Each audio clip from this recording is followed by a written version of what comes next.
Hello, everyone, and welcome back to another episode of the TB&J podcast. Across from me is Troy Brittingham. Across from me is Jeff Ackerman. And, Troy, the bad guy was Kevin Feige all along. TB&J! He should have gotten Abathel the long style theme song. TB&J! It was Feige all along. TB&J! You think they'll do that after, like, the final Avengers movie? Like, they're like, we're gonna stop making movies because it's the year 3084. I don't think they're ever gonna stop. Mm-hmm. Well, 3084 when Kevin Feige is a brain in a jar. Futurama style? Yeah, that's when they'll be like, we're announcing the last of them. We're using the last character in our disposal. It's gonna be like Stiltman. Stiltman? Real character. Is that like one of those obscure characters, like the fucking Condiment King from DC Comics? His power is he has a metal suit that has really long legs. That's a real thing. Oh, what a suit, man. I think he fights like Daredevil and Spider-Man. I think Spider-Man keeps beating him by tripping him with his web. Yeah, that's real easy. Especially in New York. Mm-hmm. What the fuck, man? So we finished She-Hulk season 1. So far, only season. I don't think it's been greenlit for a 2 yet. But I could be talking out of my ass. Troy, do you know any better? I do not know any better. I know nothing. You don't know any better just in general? Just in general. Oh, well, you suck. No idea. Troy, I didn't. I knew what they were referencing in the opening sequence, but I have never seen the original. Have you seen the original? The original Incredible Hulk? The Incredible Hulk? The show. I have not seen an episode of the show in full, but I saw enough clips or whatever to make out that is the exact intro of the Incredible Hulk intro. But I love they have Bruce there in old Bruce clothing. I like that they had just like a big woman in green makeup. Like they really tried pretty hard on this intro. I feel like they did a really, really good job. Mm-hmm. It fucking blew me away how fucking incredible it was. I knew exactly what they were referencing, even though I'd never seen it. And I feel like most viewers will get that as well, unless they're just like stupid young kids that didn't even know there was a Hulk show. Like, I knew there was a Hulk show. I believe it was Lou Ferrigno as the Hulk. Yep. I even knew his name. Like, I knew of it. I just never watched it because it was well before my time. By the time I cared about comic book heroes, everyone was like, oh, Hulk's fucking stupid. There was that one weird Ang Lee movie, and it fucking sucked. And then also, Hulk's in that weird kind of camp of, like a Superman or something like that, where, like, he's crazy powerful. No, it's not crazy powerful as much as it's like, if you look at all their stories all the way through, if you throw a dartboard, you're gonna hit a bad one. But then there's like some where you're like, oh, this is a really good story, like Planet Hulk or World War Hulk type of stuff. And then the next 10 years of it are all garbage. But then there's a really, really good one that keeps the character in the game. Yeah. It's not like Spider-Man that just had like amazing writers working around the clock for years, or similarly with Batman. I mean, at this point, every superhero has probably more bad comics than good comics. But yeah, the batting the batting rate, whatever. What's the word I'm batting looking for? Average? Batting average. Jesus Christ. Gee, what happened? Fucking tell me you don't know sports Wow. without telling me you don't know sports. My brain completely stopped working there. Troy, can I sidetrack you for a second? Yes, you can. This is a Philadelphia-based podcast. Mm-hmm. We live in Philadelphia. I've heard. Home of the Philadelphia Phillies. I am aware of them, yes. Since the day I was born, I've been an Atlanta Braves fan. I was born 2 weeks after they won the World Series in 1995. Mm-hmm. My mother and father named me after shortstop Jeff Blauser on that winning team because Dad loved the Braves and Mom thought he was pretty cute. Is he problematic? What? Is he problematic? No. Out of curiosity. Okay, cool. No, great guy. I have his signed rookie card and his signed World Series card, actually, in my collection. One of my first memories is like sleeping on Atlanta Braves bed sheets in my bedroom. Braves is in my blood. The Braves are currently playing the Philadelphia Phillies in the National League Division Series. And everyone at work has not shut the fuck up about it because they know I'm a Braves fan. And the Phillies won the first game. It was like they kept giving me updates at work. And they were like, "Oh, it's now 7-1 Philadelphia." And I was like, "Wow, that's a pretty close game." And then the rest of the game happened, and the Braves lost 6-7. And then the second game happened, and the Braves won 3-0. So the Phillies have not scored a run since like inning 3 of the first game, and the Braves have scored like 9. So they're doing a lot better in the bigger picture. I just wanted to talk about baseball for a second because I love the Braves, and they won the World Series last year against the Houston Astros, the cheating Astros, and now it looks like they might go all the way again, and I'm very excited because going back to back in the World Series is very rare. It's not like football where Tom Brady just wins a ring every year. It's very difficult to win the World Series back to back. Anyway, what year did the Phillies win the World Series? 2008. I don't think that I've seen a game post that. There's not a whole lot to watch in the Phillies post that. I think they made it back to the championship either the year after or like the year after, but like they never won it all again since then. And the last few years, they've actually been like either just missing the playoffs or barely getting in and then getting knocked out early. The Phillies have not really been a dominant force in baseball since 2008. So, I mean, it's an interesting series to say the least, but I have no doubt the Braves will win because the Braves are the better team. And I can say that without D fucking yelling at me because his whole goddamn family is diehard Philadelphia fans for every fucking major sport because they have no original thought. That's right, D, I said it. What are you going to do? Nothing because you don't listen to this episode. Anyway, back to She-Hulk. I just wanted to talk about the Braves for a second because I love baseball. I cannot name you one baseball player playing currently. I used to be able to name like a ton. You can't name the biggest Phillies player, the one they gambled the next 10 years of the franchise on? On the Phillies, I can't, no. Bryce Harper? No. Really? Doesn't mean anything to me. He was like the biggest player in baseball for Washington, I think, the Nationals, and the Phillies signed him in this crazy expensive deal. I don't know why, when you said the Washington team, I was expecting them to be like, yeah, they changed their name to something because of the NFL. And I just, for some reason, thought every Washington team changed their name, even though Nationals is not a fucked up name. Now, Bryce Harper signed a 13-year, $330 million contract with the Phillies.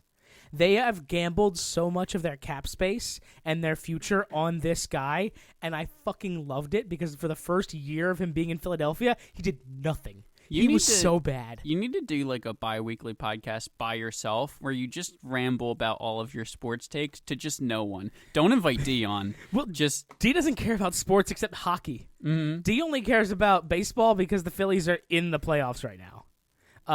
But if the Phillies weren't in the playoffs, he'd be like, yeah, baseball. That's my D impression. How'd I do? Was it good? Can you make it sound like kind of give it like more of like a lead up, like he's about to say something intellectual, but then just say baseball? Well, you know the Phillies are baseball. I'll accept it. I think it needs work, but oh yeah, it needs work. I've only been working on it for like 10 years. Give me some more time. I'll get there. Yeah, maybe in 20. What did you think of all the twists that happened? Yeah, we should talk about She-Hulk, huh? This was the best episode ever. It really, really was. So She-Hulk ends up culminating in like Jen just getting shit on left and right. She has an inhibitor now. Intelligentsia like meets at Abomination's lodge where he becomes Abomination and gives them speeches, and then all the hinges come off of this. Titania breaks through the wall. Fucking what's his nuts injects himself with Hulk blood. Todd. Yeah, Todd. He becomes a Hulk, but he becomes the dumbest looking Hulk. He looks like a little chode man. It's fucking great. Bruce comes through the ceiling to fight Abomination, and then I'm just like, none of this is really making a whole lot of sense. And that's when Jen calls it out to the camera, and she's like, this doesn't make any sense. Are you guys okay with this? Yeah, she lampshades the show. She lampshades the entire show, and then she fucking... I really thought like my Xbox like shit the bed because then it goes back to like the Marvel menu, and then Jen's like, no, you can't menu away from this, and then she busts through. Like it's really really awesome watching it all happen. I think I turned to you and I was like, did she just do a Deadpool? Did she just change comics? I mean, she does do it first. We looked that up canonically. She-Hulk does do it before Deadpool does. But it's just, it was so fucking refreshing and really, really fun to see things take a different turn from the usual Marvel formula, which she also puts a lampshade on.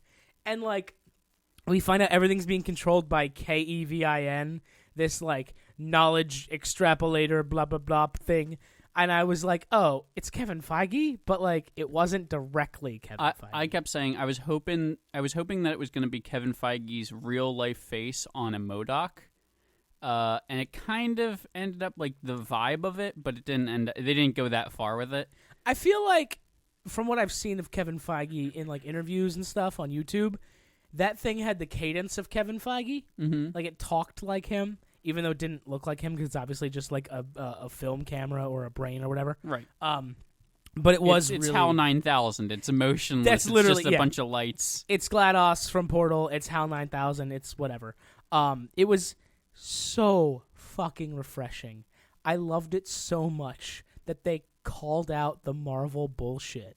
Jen gave a closing argument about how Marvel cinematic properties follow a formulaic thing and everything is always the same and it's this super soldier serum in Todd, and I just couldn't stop smiling. I loved it so much. I feel like this entire episode, because there's also the stuff in the lodge at the beginning where it's all the intelligentsia guys talking about She-Hulk, and they're all just like throwing about a bunch of stuff, and they throw out stuff like, I just think that the superpower should go to the best person for the job kind of thing. And she got this because of nepotism. Yeah, and then they eventually got to that, and I'm just like, is this whole episode them just looking at the audience and just being like, yeah, guys, we know what the internet is. Like, we do listen to the internet. We know what is happening. Yeah, of course. And that's really what it felt like. It felt like those were like generic. Like I've read those exact comments on Reddit before of like, I just think she wasn't that good. And it's not just because she's a female. I would have had these same complaints if she was a man. And I'm like, no, you wouldn't, actually. No, you fucking wouldn't. You sexist pieces of shit. Shut the fuck up. God. Well, Jeff, now you're just saying that anybody who doesn't enjoy the show is sexist. That's what you said. No. No, I'm pretty sure that's what I heard. Well. You see, I know them. I know them too. Oh, God. I love shows that are self-aware. I love shows that point out their own bullshit, and they're just like, look at this. And She-Hulk did all of that, and they did it so fucking well. And the fact that the bad guys at the end was just like the corporation that is Disney and Marvel, it made me feel so warm and fuzzy inside. Like, if I had a friend who was really burned out on Marvel, and I wanted to get them back into Marvel, I'd make them watch She-Hulk first. I think that I have a friend who's really burned out on Marvel and ended up liking She-Hulk. He's raising his hand, everybody. It's me. And that's kind of where I was getting at, but I didn't want to say me. I wanted to try to make it relatable or whatever. But no, I'm very burned out on Marvel to the point where, like... I mean, to be fair, you've been less burned out more recently than... Because I do an entertainment review podcast. I have to watch them. But at the same time, like, I knew how Thor Love and Thunder was going to end. Sure. I kind of figured out how Doctor Strange was going to end. In the grandest scheme of things. Not necessarily the nitty-gritty. But, like, She-Hulk in the show has a point. Marvel cinematic properties follow a very formulaic plot these days. And on one hand, I get it. If you're Disney, you want to make money. You don't make money, well, you do make money taking risks, but sometimes you lose money. Sometimes you lose a lot of money. If you're Disney, you do what's safe. You do what makes you money. And the Marvel formula works. It's been working for more than a decade.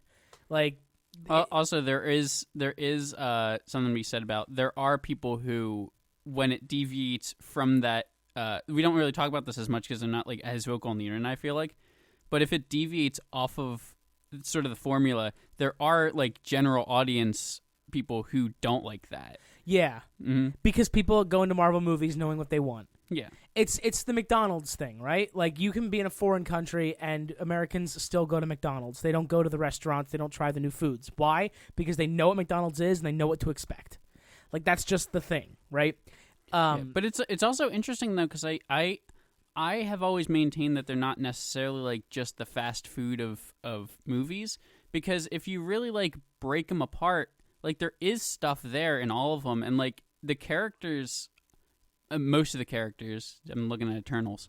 Yeah, let's leave Eternals on the fucking cutting room floor again. A lot of the very, very popular sort of characters are like fairly like I don't want to say like all of them are 3-dimensional, but like they all have like a pretty good amount of layers to them. Like Iron Man has a lot going on in the grand scheme of things. Iron Man in the movies got watered down from his comic version. I don't know. I'm not saying that's in the comics he was a self-hating alcoholic. Yeah. There wasn't really the alcoholism in the Marvel Cinematic Universe. Granted, that's not like the biggest thing. I want to highlight this right now before I go any further. I loved Tony Stark in the Marvel Cinematic Universe. I think RDJ did an amazing fucking job, and he was the star of the entire Avengers Initiative movie, everything, until his death in Infinity War. Endgame. Yeah. Endgame, excuse me. The Infinity War side. They're the same thing. Yeah, honestly, they are the same thing in my head, because it's just one big, like, 4-hour movie. One's the sad one, one's the not sad one. One. They're both sad. Yeah. But it's the same thing with Batman for me, where it's like, excuse me, you're in the comics, you don't really end up liking Batman the more you read, because Batman's kind of a piece of shit, but he always saves the day at the end. He does viciously love his family, and in the couple comics where he shows humanity, it does make you be like, aw, Batman. But mostly you read it because there are great bad guys, and all the sidekicks are really, really awesome people. And also, you do like the self-sabotaging, brooding guy. And that's kind of what Iron Man was supposed to be in the comics. He was kind of the brooding kind of alcoholic guy. And he was a lot more flashier than Bruce Wayne. But in the comics, I never got the impression that I was supposed to like Iron Man. Like, in Marvel Cinematic Universe, I could have a drink with Tony Stark, and I feel like we could have a great time. In the comics, I feel like I could not do that. And you know what I mean? I feel like they were different personalities projected onto the same character. See, but I'm sorry, make your point. I am of the mind of I think MCU Iron Man is better. And that's what I mean. Yeah. And that's... I'm about to destroy my entire argument. I like when they take a different spin on a character. Yeah. I do. It is refreshing for a new take on a character that's been done to death a million times. And you're right. MCU Tony Stark was a lot more likable. He was a lot more lovable. He was just a better guy. That's fine. Well, I mean, he also still has his not, because his whole arc is he makes weapons for terrorists. He figures out he makes weapons for terrorists. Has a crisis, turns his whole life around, becomes the greatest superhero. Saves Earth. Ends up having anxiety attacks because he saved Earth, because he sees the greater threat coming. And then he builds Ultron. Ultron goes wrong. And then he just like doubles down on that. There's Civil War. And then it loops around of him. Like, the whole thing is he's trying really, really hard to like do a thing to protect the entire world, goes too far with it, and then in the end, through more of like he tries to give up at one point, comes back, and like through selflessness, ends up dying to save the universe. But he's the selfish guy. And then you have Captain America on the other end, who is the selfless guy, who ends up all the way to the end. And his ending of his story is he decides to do the selfish thing of go back in time so he can like live and marry Peggy and stuff like that. So it's like the selfish guy does the selfless thing, and then the selfless guy finally gets to have his kind of selfish ending. And I really like that dynamic in the movies. And because they're comic books, they don't really necessarily they don't have as much of a luxury to tie them as closely in together, because they have to go and do 1,000 issues so they can sell them. And not all of them are going to have Iron Man. Not all of them are going to have Captain America in them. So there's a lot of stuff that's MCU that I think is not, I don't want to say deeper, but like it is deeper than sort of the surface level people look at it as, unless it's Eternals. And like I feel like it gets boiled down to it's McDonald's stuff, but it's also not Citizen Kane, right? Yeah, no. So it is somewhere in that sort of gray area where it sort of gets this reputation of McDonald's fast food entertainment stuff, and it's more than that. But then you don't want to talk it up too much because it's not like fine art. It's not fine dining. Yeah, I get it. Just to narrow things back down and get it on track. Yeah. What was your favorite part of the episode? My favorite part of the episode, honestly, even before things go off the rails, I really like Pug going in and trying to infiltrate, and Nikki trying to. Oh, that was so great. And that went longer. I wish they went a little bit harder on it. Honestly, if that scene was a little bit longer, I would have loved it even more. But like Nikki, like trying to feed him lines of like gross misogynistic things to say, and he's so grossed out saying them, and he feels like, and he's like, "Oh, I can't do this. This is fucking terrible." I'm like, Pug, you're such a sweet little baby boy. I love you so much. And she's like, "Come on." Like, it just make sure that you only refer to women as females. Yeah.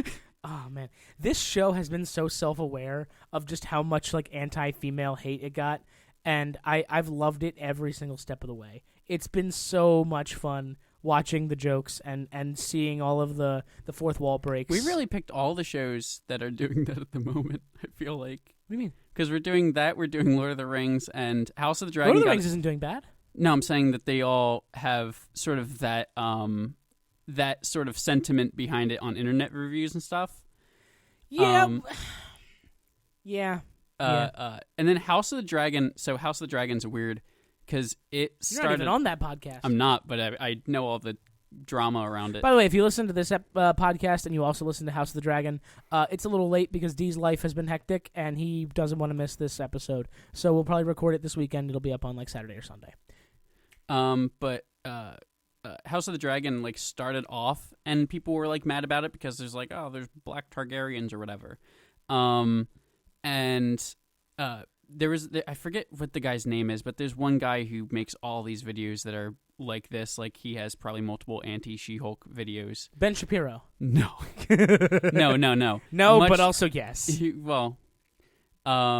But he I forget the guy's name, but he made a video that was like, why House of the Dragon is woke something garbage and it's gonna fail or whatever. And then the first few episodes came out, and it was like one of the most watched shows on streaming. Yep. And he changed the title to House of the Dragon Review. It's like, interesting. Yeah, very interesting.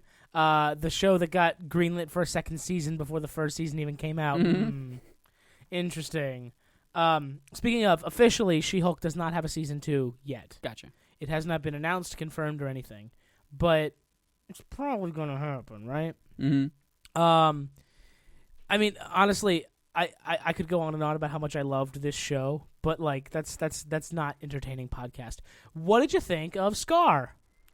I want to D. In the off chance you're listening, fine. I told you so. There you go. All right, you told us so. You knew that it was going to be Hulk's kid. Congratulations. Go back to your boring ass life with your job and your family. I have mixed emotions on it, and go Braves. I think the character's cool. I think that the design in this is a cool one. I'm excited to see stuff. I kind of wish that Bruce never showed back up again in this show. We didn't know what happened to him, and then that was a later thing. Yeah, right. Because it feels like he stole her thunder. And that, well, it's that, but also he deflated his own thunder. Because like he's like, yeah, I went to Sakaar and now I'm back, and I'm like, I would have liked to see Sakaar though, maybe a little bit. Yeah, right. I know that Thor Ragnarok has shades of Planet Hulk, and they didn't want to just redo it again. But at the same time, I'm like, you can do something else of him. Like I'm just like, and it's rights issues of they can't make a Hulk. We talked about how they can't make a solo Hulk movie, right? Yet, but they're gonna get the rights soon. And I'm just like, I was kind of like, oh, they're going to get the rights soon. They're teasing that Hulk is going to get like a bunch of stuff, and he's going to go to space, and there could be Skrull stuff, there's Sakaar stuff, there's World War Hulk stuff. Oh yeah, there's tons of shit they can do. Mm-hmm. And they decided to be like, no, he's back. And like, they can still do, this is what he was doing at the time, but now you've spoiled the Scar thing. Yep. But if you're a comic book reader, I don't know. I have mixed emotions on it. I also have mixed emotions. I'm like, oh, cool, this is a thing, but like, I kind of didn't want it here. Mm-hmm. I didn't want it here at all. This was Jen's story, and it was going really well, and I felt like they did a lot with what they had. If I didn't see Bruce again, I would have been happy with that. She even says at one point, they're like, yeah, but the Kevin bot was like, yeah, we need Bruce to show back up at the end to so reveal, and she was she's like, yeah, we don't care about that. Yep. And that's a funny sort of line, and it would have been funny if that's the last time they mentioned Bruce at all in the show. Right, like that would have been amazing. Mm-hmm. But no, it was not to be. And again, I don't even hate it. It's like I liked all of the stuff with it. And I think my biggest thing is I've never really cared for Hulk as a solo act. Mm-hmm. He does a lot better playing off other people. And I just, this is going to be a Hulk solo adventure. Well, to be fair, we haven't gotten that in almost like 15 years now. Yeah, but like I don't like Hulk enough to want to watch a movie all about him. You know what I mean? Mm-hmm. I would much rather see Hulk do like what Beast does in the X-Men movies. It's like, yeah, big and strong, but also I'll be in the lab. So you wouldn't have watched X-Men Origins Beast? No. Unless it was all about, unless Kelsey Grammer came back and his like 100-year-old self to do Beast, then I might consider it. Speaking of, oh my god, it was so great when Jen like sat down talking to the Kevin bot, and she was like, "When are we gonna get X-Men?" And he was like, "I can't tell you that." And she says, "When are you getting X-Men?" And then she turns the camera and like gives us a wink, and I'm just like, "Oh my god, Jen, I love you so much. You're my favorite superhero in a Marvel property." I gotta put that disclaimer because Batman is still my number one. But She-Hulk might legitimately be like my favorite Marvel hero now. She might have dethroned Spider-Man. You know what I am a little upset about? That it's not upset about it. This is like a super, super minor thing. When they showed Kevin in the art sketches at the end, the courtroom sketches, he was wearing a hat. It has like a little hat, but I think it's supposed to be like, it's supposed to be Feige's hat. Well, yeah, but I thought that it was supposed to be sort of like in the design of the robot, and I'm wondering if it was supposed to be there. Kind of like if it was sort of visible but not as prominent until you saw it like drawing style. I don't know how to word that correctly. Maybe. I mean, I doubt it because I'm looking at images of Kevin now and it looks like there's no roof. Actually, it does. If you look at the top where it says Kevin, there's like a little hood and it's curved there. It could be a hat. Yeah, I think that they may have just shot it weird and it didn't come through as much in live action. Oh, no, it's way better over here, Troy. Get over here on my side of the computer. Look at that. That definitely looks like a hat. That definitely looks like a hat. That's supposed to be it. Yeah, I didn't get it as much when I was watching, and then I saw the art at the end and was like, oh, that's cute. I do like that. And I kind of wish that they put a little bit more focus on it. I mean, it was already very apparent that they were poking fun at Kevin Feige. I mean, the hat being way more obvious may have pushed it over the edge. But I'm very happy with the way this turned out. And then his little diss at the end where it's like, I'll see you on the big screen, and she gets all excited, like, really? And he says, no. And I'm just like, first of all, you're lying. There's no way we don't get She-Hulk in a movie at this point. Mm-hmm. Second of all, fuck you, Kevin. Troy, I don't have much else to say about this other than how much I loved it. Do you have anything else you want to say? We could say our review score, the That's what I was going to. review score. Yeah. So traditionally, we give episodes a thumbs up or a thumbs down, and at the end of things, we give them a letter grade. Which we didn't do for this, but thumbs up. both Fuck thumbs it. up. Yeah. Troy, what's your letter grade for She-Hulk as an entire series? So I still have some issues with the lengths of the episodes, and I kind of wish that all of the endings of all of the series had like hour-long episodes just to really wrap things up. Sure. There's jokes more on the first half than the second half that didn't land totally. The second half was a lot better with that. I did like the whole ending entirely, but I'm gonna give it. I think I'm gonna give it a B.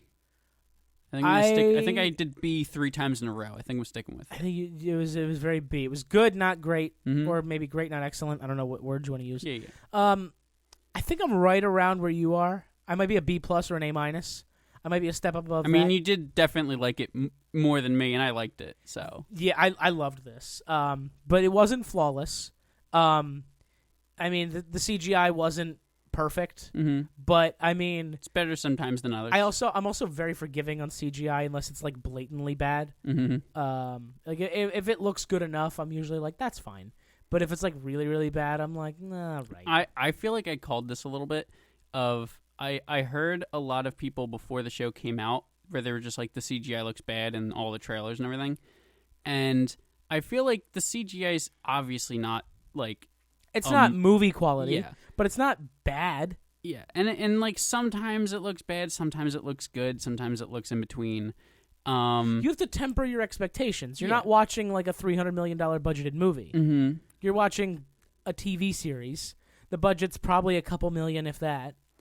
But I imagine that a lot of people heard that it was really bad. We're saying that it was really bad based off the trailer, and then that kind of came in through as baggage for the rest of this series. Because I thought it looked fine through a lot of it. I was wickedly off.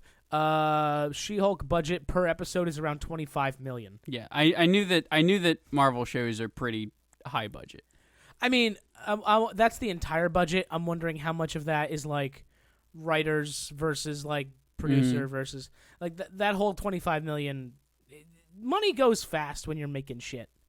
I don't know. Things are weird. Because like some of my favorite movies of all time have like fucking shoestring budgets that, like fucking the original Halloween, I think famously had a budget of like what, $100,000 or something. Mm-hmm. It was like nothing, and that's my favorite horror movie of all time. So, speaking of, you excited for the Halloween ends tomorrow? That might be something that we watch and put on this podcast. Halloween ends tomorrow. Well, actually, no, it ends probably November 1st, really. Actually, no, it ends November 11th because that's the final day of haunted houses here in the Philadelphia area. All right, I'll accept that answer. That's when Halloween ends. I'll accept that answer. And then the day after that is my birthday. I've mentioned this before. I'm saying it again for those who didn't hear it before on the previous episode. There is a famous haunted attraction called Field of Screams in Lancaster. Not a terribly long drive from where we live in Philadelphia. And they're doing a blackout night on November 11th where all the attraction lights are shut off and the actors have carte blanche to touch you and harass you. And I am very excited. I love haunted attractions. I can't find many people that love them the way I do, but like, me and Caitlin are very, very about haunted houses. I know you guys are. You guys are definitely there with me, and you guys are like my go-to buddies. I don't know how I feel about blackout nights. I might allow it just to do it. Yeah, I might do it once, see if I hate it or not. It's also like fucking Lancaster. Like, yeah. It's not like we're in Detroit. You'll be fine. Mm-hmm. They're not gonna like rape you or stab you or mug you. Hopefully not. Yeah, that's a little extreme. I mean, you know, but like my fiance can't stand anything scary. She won't watch scary movies with me. She won't go to a haunted house with me. I was asking around work, and like a lot of people don't like haunted houses. They don't like being scared, and I'm just like, you guys suck. I don't get scared at haunted houses. I end up smiling and appreciating all the like acting and the cinematography, the special effects and the practical effects. And I feel really bad for my girlfriend because she is an October baby. She loves all Halloween sort of theme stuff. We had a big like Halloween party last year when we first started dating. And like she's very sort of like goth aesthetic. Like we have pillows with like ravens on them and shit like that. And she cannot do things that are scary. She's like my fiance in that she likes cute spooky, not spooky. Mm-hmm. So yeah, it is what it is. You know, we can't all get winners, I guess, Troy. I mean, I just want to say officially stay on the podcast that I am not calling my girlfriend not a winner. I'm just like Jeff is with his fiance. Oh no, my fiance's a winner. All right, just making sure. Yeah, and I just wanted to put out that little caveat. You know, make sure that safety proof this episode for me. I believe that's it for this episode of the podcast. Are you going A minus? I think I'm staying A minus. You should go A minus. I really like A minus. I think that's a good one for this episode. And that will conclude this episode of She-Hulk. This is the season 1 finale. Thank you all for listening to us go on and on about She-Hulk. Tune in to our coverage of Lord of the Rings. That series is ending this weekend as well. We'll be back shortly with Halloween Ends. Oh, fuck, we gotta start finding shows and shit to watch, huh? No, we don't. We can just take a little break. Well, that's also true. I've been on triple duty for weeks now. That's very true. If we get a little break, I'd love that. That's actually not a bad option. I've been watching 3 shows a week. Mm-hmm. For months now. All right? Listen, I have no problem with that. Okay, cool. We'll talk about this off air. Yeah. Thank you all for listening once again. If you liked us, leave us a kind review on your favorite platform. Tell all your friends to listen to us. No, don't tell all your friends to listen to us. That sounds too much like a pyramid scheme. Tell one person. And just one person. And then that person tells one person. Careful. You're getting into pyramid scheme. No, there's only telling one person. It's more of a line. It's a line scheme. Yeah. We're a line scheme. Okay. The famous line If you've scheme. told one friend about it, nobody else has to know. Great tagline. If you told one friend about TB&J, no one else has to know. It's just between you.